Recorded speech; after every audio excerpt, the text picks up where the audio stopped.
I'm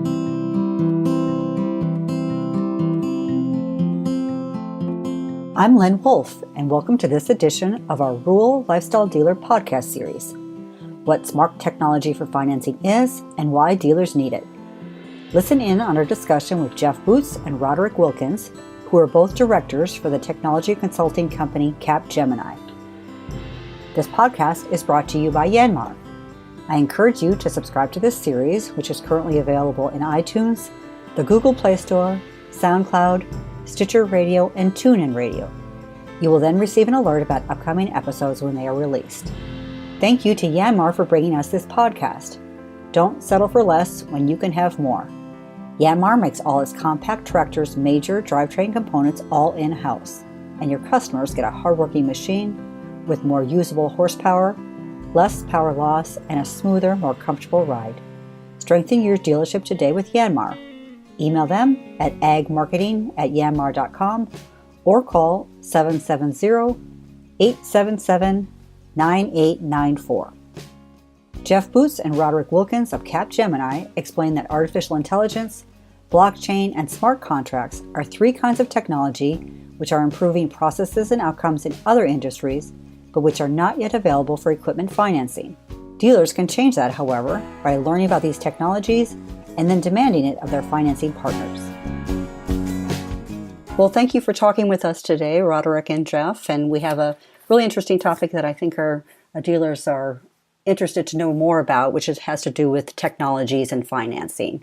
And so before we get into the topics, could you please just introduce yourselves and what you do at Capgemini? Yeah, so my name is Jeff Boots, and I am a director within the banking and diversified finance practice within Capgemini.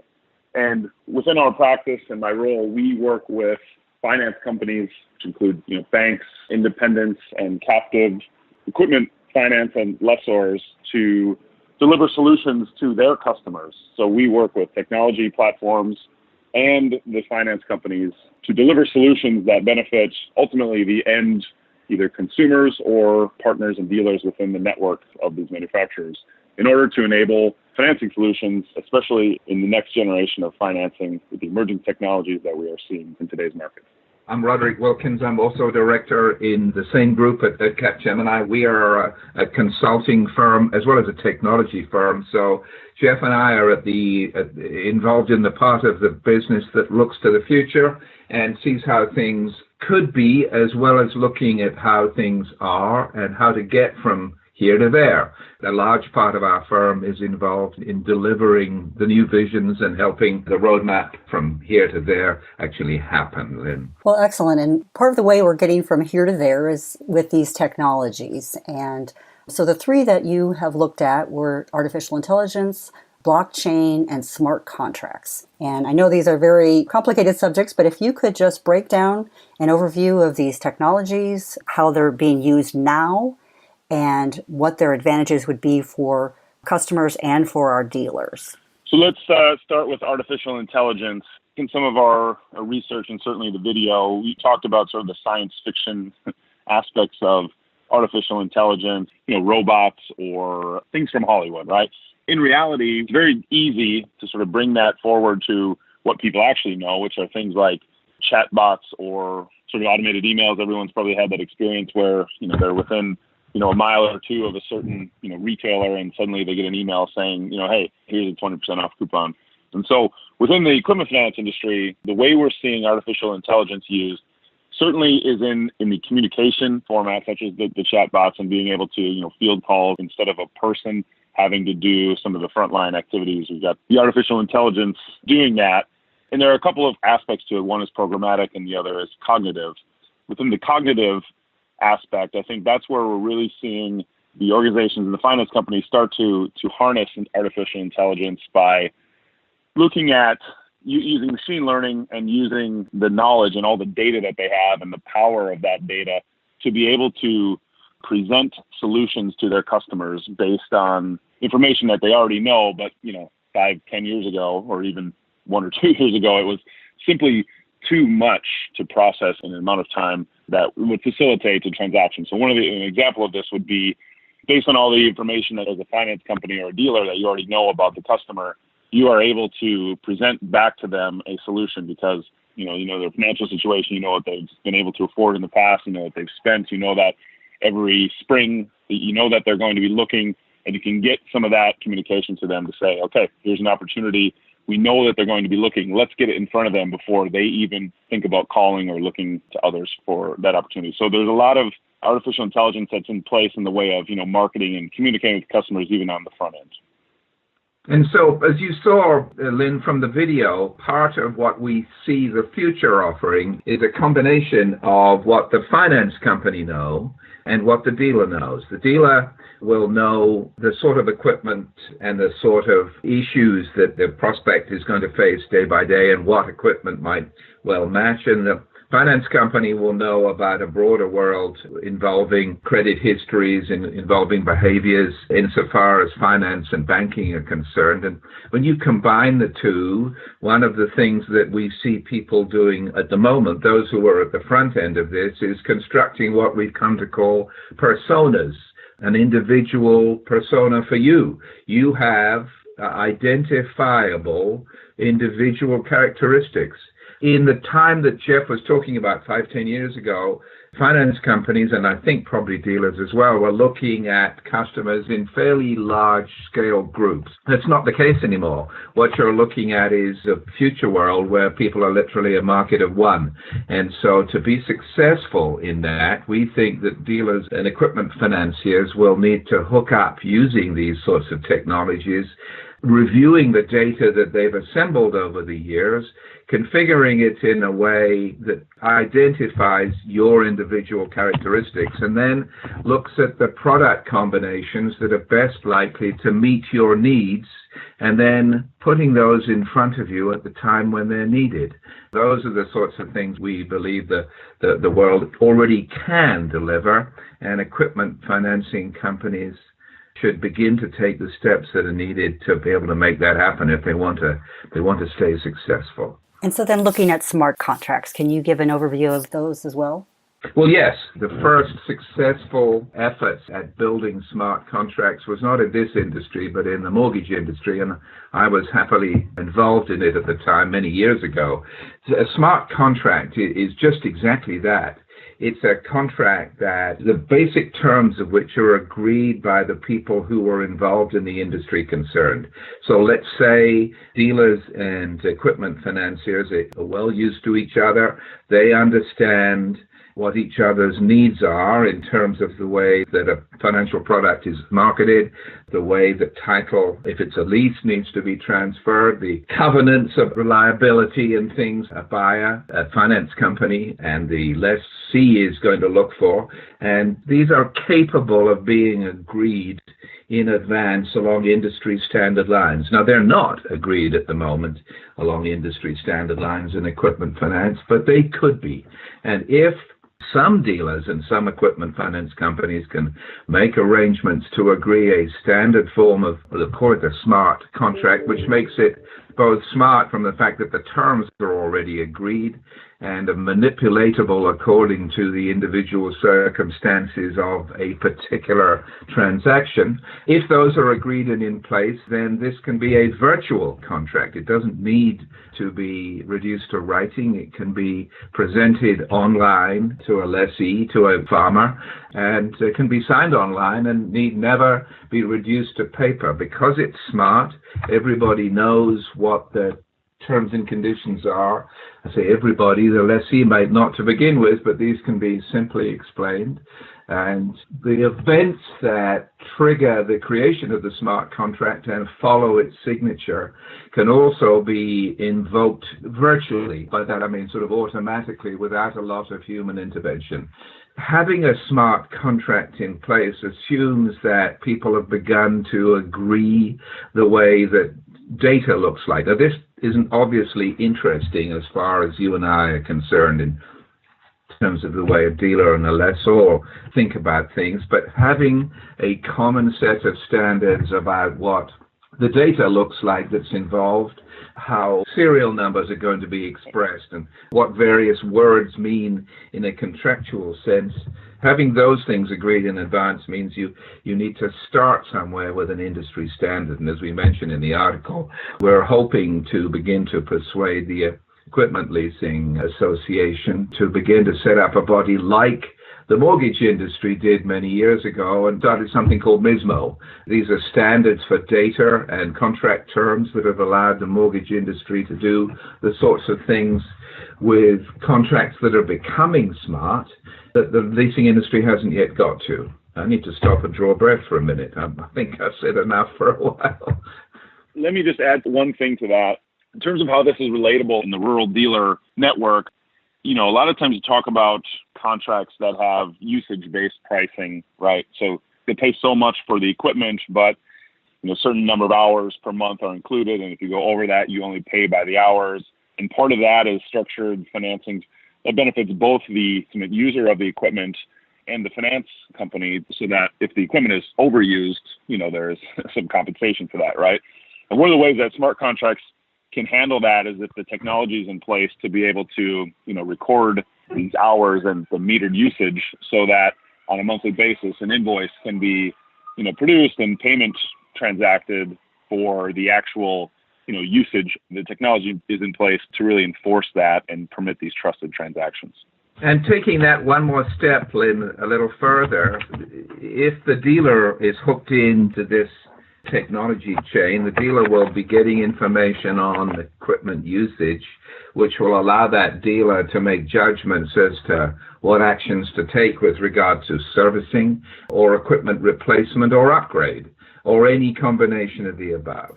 All right, so with artificial intelligence, that makes sense. I've seen that, and that's already happening. So with blockchain, you're saying that's not, in terms of the equipment financing and leasing world, that's not happening yet, this trusted network. What would it take for this to start happening now in this industry? Well, the public blockchains have got a fairly bad rap, haven't they, around Bitcoin recently? They are big and complex and full of risk, but the parts of blockchain that have begun to work are those private consortium-type blockchains, where a small group of people agree to specific standards for their blockchain, and that then transactions that are loaded into the blockchain happen with great speed and a high degree of trust. I mean, the reason that we have intermediaries is because, if the three of us were involved in the transaction and you were the banker, Lynn, I'm the seller, Jeff's the buyer, we want to make quite certain that any terms and conditions we've agreed between us are in place before the money changes hands.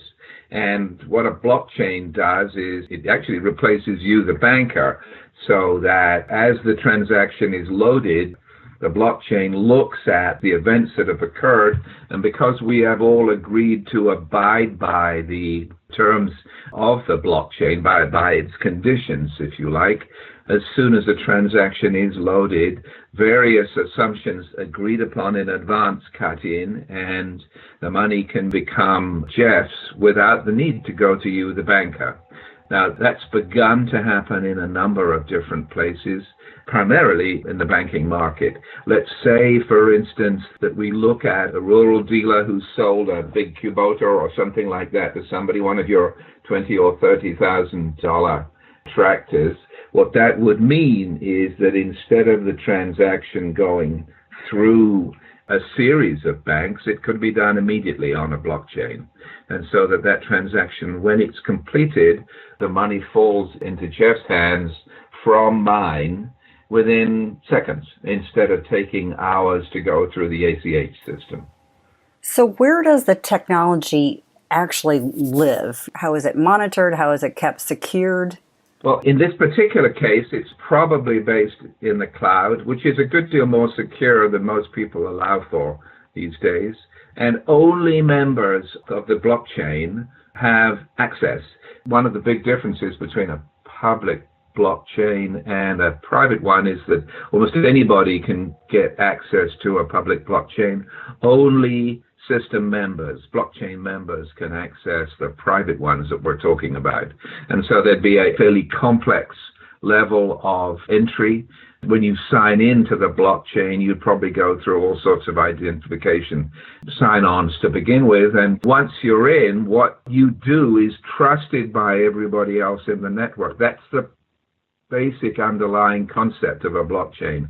Everybody who's a member of the association, if you like, or the consortium, trusts all the other ones.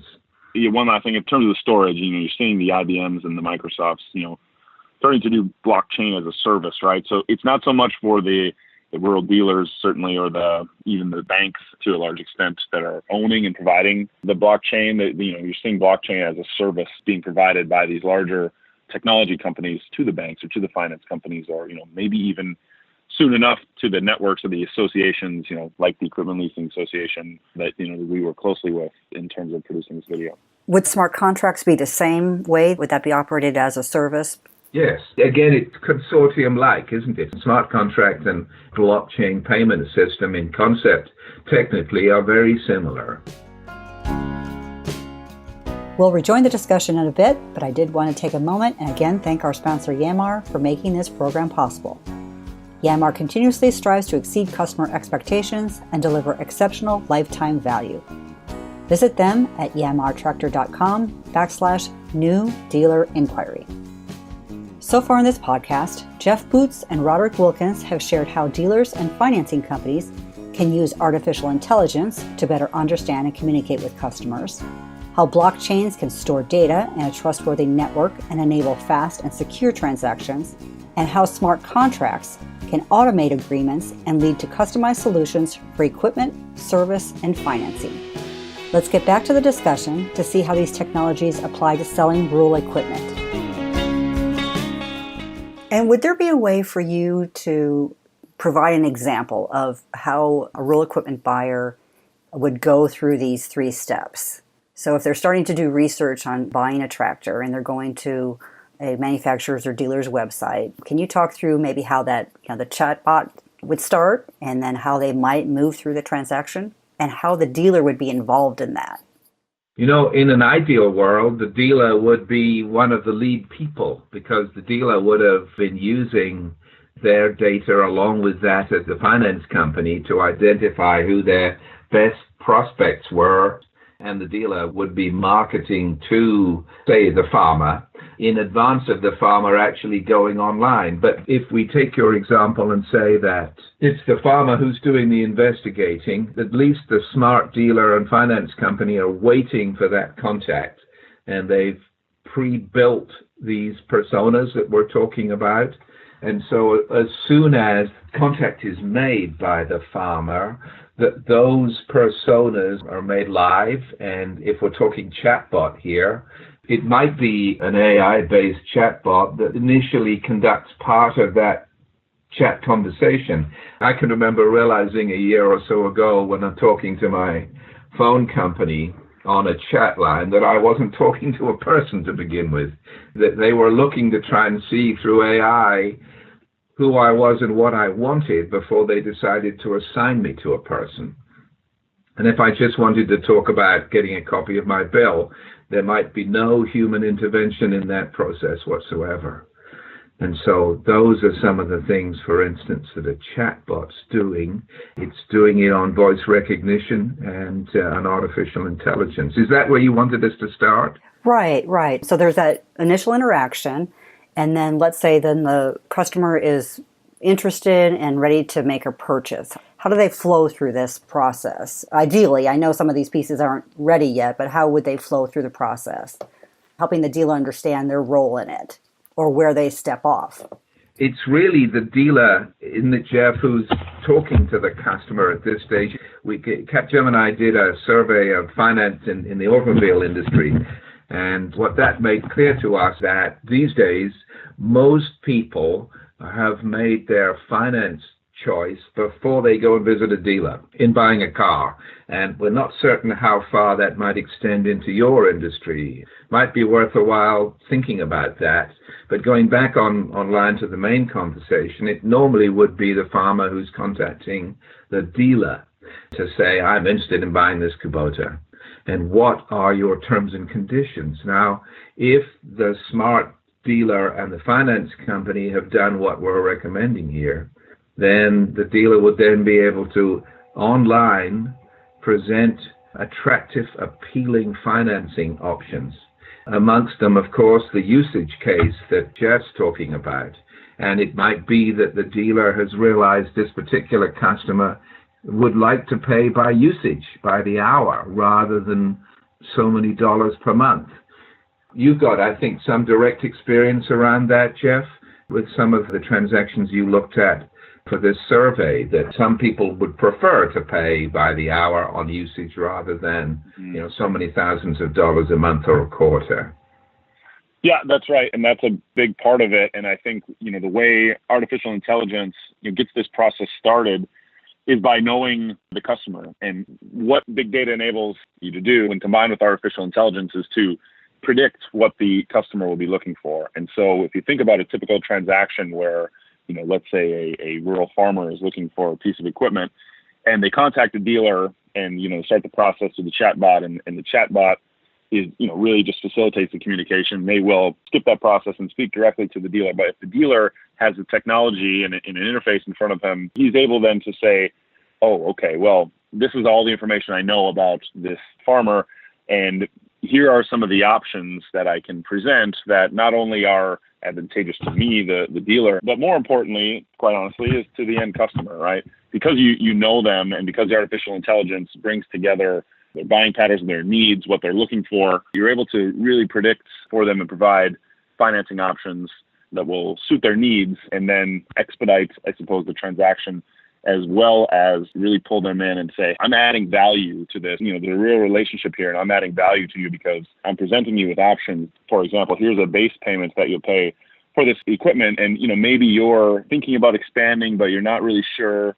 So here's a sort of lower risk way to purchase this equipment. If your business grows, both of us sort of grow together in the sense, yes, you'll pay for your additional usage, but if you're using the equipment more, that means that you've expanded your business and you're successful. And there's a synergy there in terms of the structure that's in place. And I was going to add a couple of sidebars to that, which was that it doesn't just have to be the dealer offering the finance element as well.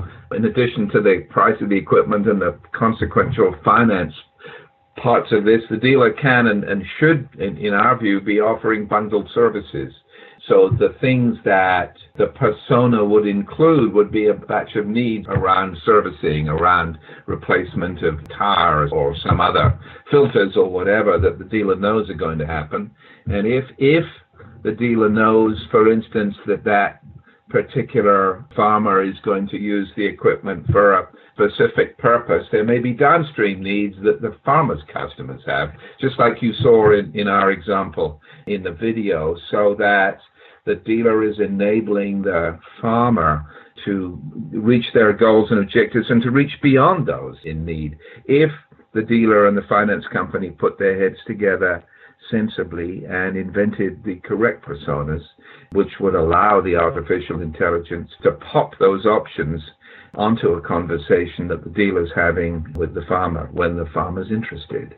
And if, of course, the farmer then decides, right, this is the deal I want, then one of the things that dealers are always most interested in is sealing the deal quickly, getting the deal off the street, stop the farmer from going shopping elsewhere. And so the other advantage of this technology would be for the dealer to say, well, if you're ready to go on this, we'll get it all signed now. I'll load the tractor up on the trailer and have it with you this afternoon, tomorrow morning, whenever convenient, which makes it a lot more like the automobile finance that you were talking about, where the dealer is primarily interested in making certain the customer drives off the dealer's lot in the car. So we think that that's a rosy picture, and it is a happy path, but that's where we feel the equipment leasing industry should be going. All of this technology is available, and given sensible, structured thinking, now is the time to get it done. Instead of waiting for everybody else to show that it can be done, we're hoping that fear of missing out is going to be the chief driver here. So what role do dealers play now Is it something that they should be talking with their finance vendors about, manufacturers about? How can they be ready themselves within their own dealership? Well, the dealers should, I think, be forming relationships with financiers, finance companies that can help them do the things we're talking about. If their current firm can't express concrete plans to go and do that, then the dealer might want to look further afield for those who either can demonstrate this capability or plan to introduce it. My view about that is that demand will lead to its creation where it's not already there. And if the dealers demand it, then it'll happen. And the dealer will benefit from this, as will the dealer's customers. Yeah, and I think when the dealers look at their current infrastructure, less of a technology and more simply about the solutions that they're providing to their end customers, in many cases, there are certainly dealers that are still probably looking at this saying, well, I do a lot of paper-based transactions, or, I still take credit applications via faxes. How can I possibly even think about moving to this technology? And I think the answer there is that there's no reason to wait. There have been other firms, of course, they're using the web and sort of more updated technologies and traditional current platforms to be able to manage their transactions. I think those folks who are really looking to take this leap, no matter where they're starting from, I think there are definitely going to be the finance companies that will help drive this with some of the technology platforms that are out there. And if the dealers are willing to take that step and become educated about what the possibilities are here, I think it's a really important first step to look for finance partners and or manufacturers who are also contributing to this technology and these platforms to be able to leverage what their partners are doing in order to start to provide and utilize these emerging technologies. We're not suggesting that dealers should try and turn themselves into sort of technically driven hybrids of finance companies and dealers. A dealer's business is dealing in their equipment. It should be the finance companies, the banks and so forth that are the providers of these services. And as we've begun to note, some of them are moving in this direction, and dealers need to take advantage of it. So what are you hearing from the other side, that maybe some companies or people are just not as sold on the technology? What are some of the risks that they're citing or some of the obstacles that are keeping this from moving forward? Yeah, I think there's definitely just a general, fear of the technology. I think people are waiting for others to go first. Those are sort of the typical barriers of entry that you see here. I think what will really enable this technology, if you think about some of the parallels, if you will, in consumption-based models or pricing, even things like, Uber or Lyft, technology platforms that have enabled and revolutionized an industry. In this case, the problems that dealers are facing are, structuring sales to their customers. Folks are, reticent to buy the larger piece of equipment because they don't know they get all the benefit from it. There are ways here within these technologies that it can be done, and therefore, you need to start that process and look to, perhaps these firms can look to the larger players and some of the commercial financing areas and just draw parallels in some of the examples that are there to start to figure out, hey, is this investment worth it for me? And put together some analysis to say, if I'm looking to expand my market share and grow my business and I'm facing some competitive pressures, can these technologies be a way for me to sustain my business and even grow and really optimize my market share? Adding a little bit to that there are a lot of dealers, I suspect a lot of dealers in your communities where transaction sizes are quite modest.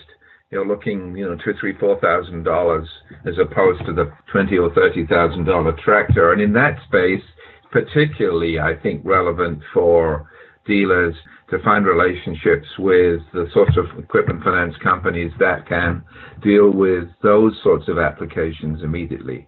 In the same way that you go buy an automobile and you don't have to wait very long to get an approval. Jeff, and to some extent I deal with a number of our clients where those finance companies expect to do a transaction online and to run it through in minutes rather than over a period of days. And the dealers expect to get funding, the next day on those sorts of transactions. And so those things occur right now quite rapidly with the right companies. So if our industry, our dealers are showing a real interest in this and they start those conversations, realistically, when could this happen? Is this something that could happen within a year, or is it something that would really take 5 years or more? Well, technology is available now, so it's a matter of willingness to use it. Some people are already doing it. In the smaller cases that I was just mentioning, it's already there and quite available. So it's really just a question of market research from the dealer's perspective, going to interview finance companies. Yeah, and I think today, each of the technologies in place individually, we don't know, even in the, the broader equipment finance space, at least as of, the time of our research, that all three were together in end-to-end use case that our video production sort of demonstrated. But I think that, within the next 1 to 2 years, I think people in this space will, be employing certainly artificial intelligence, and then they'll be starting to look at the smart contract and blockchain capabilities. But I do think that absolutely within 5 years, you will see people in this space utilizing 1, 2, perhaps all three of these technologies together in order to complete financing transactions and service their customer base who are, increasingly technology savvy and looking for, optionality in their financing. Well, excellent. I think you've done a great job of explaining what the technology is and how our dealers can take advantage of it and what they need to do. Are there any final comments that you wanted to share, Roderick and Jeff, just about the technology and what it means for dealers? People still are resistant of technology because they feel it takes away something from the way they do things. My opinion used to be that was the case, but having lived in this world for so long, now I realize that technology can be a huge enabler and can really make us better. And I hope that your dealers are similar or become similarly opinionated. Yeah, and I would just add, the biggest thing is overcoming the fear of getting started or even looking into this. But ultimately, it's never about the technology. It's about the customer, right? And improving the service that you can provide to the customer, be it through, faster turnaround times, more, options that really fit their needs so that, they can accomplish their goals. In almost all, organizations, one of the mottos within them is customer service, right? And delivering value to the customers. And this will be a key value proposition to customers, these enhanced financing options over the next 3 to 5 years. I think it's important to get started, educate yourselves, and get started, in terms of understanding what the technologies can do for you and, most importantly, for your customers. Thank you again to Jeff Boots and Roderick Wilkins for explaining the technology that can lead to better equipment and financing solutions for your customers. They remind us that we shouldn't focus on the technology itself, but see the options as tools. And dealers should know that the technologies are not removing them from the process of working with their customers or turning them into a hybrid of a finance company and equipment dealer. Ultimately, the technologies can help you become a more progressive partner and build customer loyalty. They hope the technologies will be in place in 3 to 5 years, but you can speed up the adoption by asking questions of your financing partners now. Again, we'd like to thank our sponsor Yanmar for helping make this Rural Lifestyle Dealer podcast series possible. Please share your feedback on today's program by sending me an email to lwoolf@lessitermedia.com or call me at 316-648-3717. You can also keep up on the latest rural equipment news and trends by registering online for our e-newsletter and follow us on Twitter and Facebook. Stay tuned for additional podcasts from our experts and dealers. From all of us at Rural Lifestyle Dealer, I'm Lynn Wolf, and thanks for listening.